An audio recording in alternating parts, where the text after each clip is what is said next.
Concepciones científicas de las relaciones internacionales.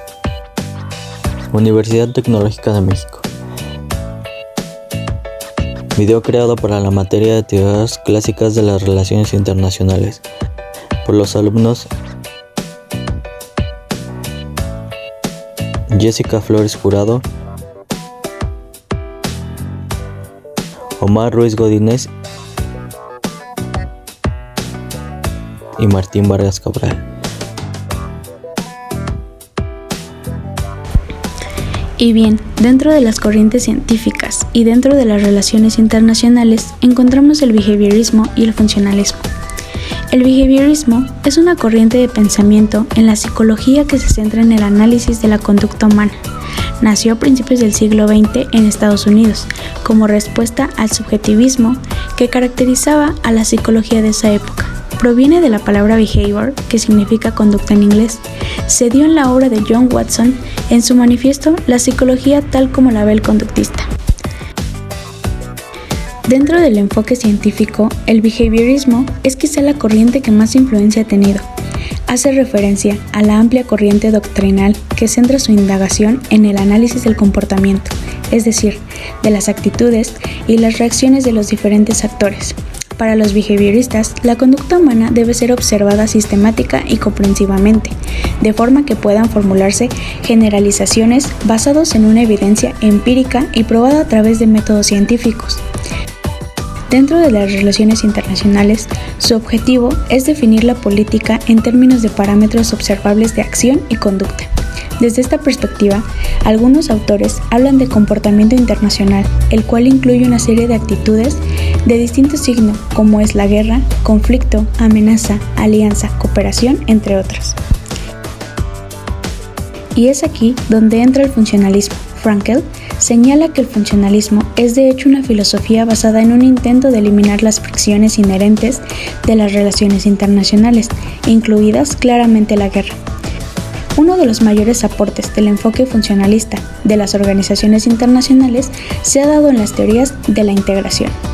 Ello incluso ha dado origen a una nueva escuela, la neofuncionalista. Aquellas investigaciones basadas en los principios más globales del análisis funcionalista permitirán lo siguiente. 1. Definir el marco de referencia de la acción que desarrollan las organizaciones internacionales en base a supuestos. 2. Diluir el tipo de cooperación internacional y o regional que se persiguen en plazos prudentes y enfatizando las áreas sobre las cuales existiría un mayor acercamiento. 3. Esclarecer el rol que asume al interior de la organización internacional de los diferentes grupos de presión. Esto es lo que caracteriza en términos generales a estas concepciones. Es la atención que prestan a los métodos científicamente precisos con el deseo de elevar las relaciones internacionales a la categoría de ciencia en el sentido de elevar las ciencias físico-naturales. Esto se engloba, al menos en algunos autores, en la ambición de establecer una teoría general de la vida política y, por supuesto, en nuestro campo en la CRI. Por ejemplo, Easton simboliza en definitiva la esperanza de descubrir algunas variables comunes que formen el núcleo de una teoría útil para comprender mejor la conducta humana en todos los campos. Concepciones científicas. Las concepciones científicas dentro de las relaciones internacionales suponen, en definitiva, una cierta simplificación de las concepciones fundamentales de la política. De acuerdo con Hedley Bull, existen pocas dudas que la concepción de una ciencia de la política internacional haya florecido principalmente en los Estados Unidos de América a causa de actitudes específicamente americanas respecto de la práctica de los asuntos internacionales. Prueba fehaciente de ello es la aparición del behaviorismo, que aparece como una reacción a los planteamientos de las concepciones clásicas y, dado su carácter norteamericano, como una reacción frente a los postulados del realismo político. Principalmente lo que caracteriza en términos generales a estas concepciones es la atención que prestan a los métodos científicamente precisos con el deseo de elevar las relaciones internacionales a la categoría de ciencia en el sentido de las ciencias físico-naturales, lo que supone, en un principio, un rechazo del valor del método histórico descriptivo. David Easton establecerá que, en sus más amplios alcances, La adopción del término ciencias behavioristas simboliza, en definitiva, la esperanza de descubrir algunas variables comunes que forman el núcleo de una teoría útil para comprender mejor la conducta humana en todos los campos, incluidas las relaciones a nivel internacional. Edward Azar, por su parte, desde la óptica particular del recurso al método de los datos sobre acontecimientos o datos fácticos aplicado al campo de las relaciones internacionales, afirmará lo siguiente. Se estima que la descripción cuantitativa y sistemática de los fenómenos de comportamiento a nivel internacional, según la metodología expuesta, puede contribuir de manera significativa a la unificación de las diversas teorías parciales de las relaciones internacionales y de la política exterior. Harvey Starr hace un señalamiento pertinente entre enfoque científico y cuantificación, ya que si el recurso a los métodos cuantitativo-matemáticos es en general propio del enfoque científico, también lo es, solo en algunos casos, de concepciones que se inscriben dentro de la perspectiva clásica y de los nuevos enfoques que se desarrollan en el marco del post-behaviorismo. Por su parte, la dupla de pensadores James Dougherty y Robert Falsgrave sintetizan las características del enfoque científico en las relaciones internacionales en los siguientes 8 puntos. Punto número 1. Principal énfasis en la investigación interdisciplinaria. Esto quiere decir adaptación de teorías, proposiciones, marcos conceptuales, metodologías e ideas de otras disciplinas. Punto número 2. Intento de relacionar fenómenos estudiados por otras disciplinas con fenómenos similares que se producen en la esfera internacional. Punto número 3. Atención al problema de las unidades de análisis, tratando de distinguir tanto conceptual como metodológicamente diversas unidades. Estas son estadista, Estado, subsistemas internacionales y finalmente sistema internacional. Punto número 4. Preocupación por el problema de los niveles de análisis y tendencia a centrarse en uno u otro nivel. Punto número 5. Aplicación del análisis comparado en una doble dimensión. Por un lado, respecto de los fenómenos internacionales actuales, y por el otro, respecto de los que ya son historia. Todo ello con el objetivo de obtener comparaciones entre ambos tipos de fenómenos. Punto número 6.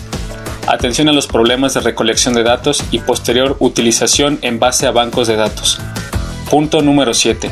Preocupación por la metodología. Esto quiere decir la falta de consenso sobre la más apropiada en el estudio de las relaciones internacionales. Y finalmente, punto número 8. Esfuerzo por relacionar la investigación con la elaboración de teorías desde una perspectiva acumulativa. Aunque todas las características no se dan siempre juntas, sí son expresión del sentido general del enfoque, de acuerdo a la dupla de pensadores. Teoría de juegos. En 1944, Newman y Morgenstern publicaron la obra Theory of Games and Economic Behavior. Centra el principio en el comportamiento económico, y estos autores trataban de demostrar que los acontecimientos sociales pueden ser descritos de la mejor manera mediante modelos tomados de juego de estrategias. Posteriormente, en 1957, Luz y Raifa publican Games and Decisions, aplicándose la teoría de los juegos a muy diversos campos de la actividad social. Schelling nos dice que la teoría de juegos se refiere a juegos de estrategia, en contraste con los de habilidad o de azar, en los que la mejor línea de acción a seguir por cada jugador depende de lo que se espera que hagan los demás jugadores. Esta teoría se basa en una forma abstracta de razonamiento que se deriva de una combinación entre matemáticas y la lógica. En cada juego deben de ser contestadas 2 preguntas básicas. La primera es cómo deberían comportarse los jugadores, y la segunda es cuál debería ser el último resultado del juego. Teoría de sistemas. Se inicia en la década de los 50 y se presenta como una solución a las insuficiencias del behaviorismo estricto, ya que centra su atención en el sistema internacional, es decir, en el conjunto de las interacciones entre los estados. El análisis sistémico aparecía como la vía más adecuada para enfrentarse a una compleja realidad internacional que el estudio de la política exterior de los estados no permitía comprender en su totalidad.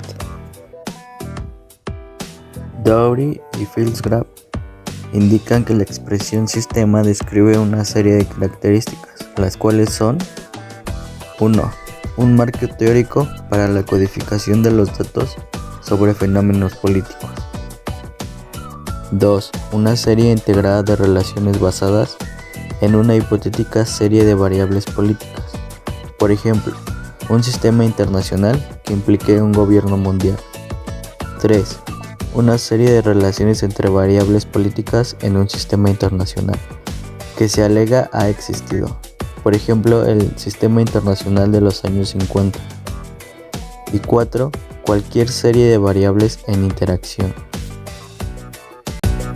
Agradecemos que se hayan quedado hasta el final de este video. Esperamos verlos pronto en una siguiente emisión de este canal. Hasta la próxima.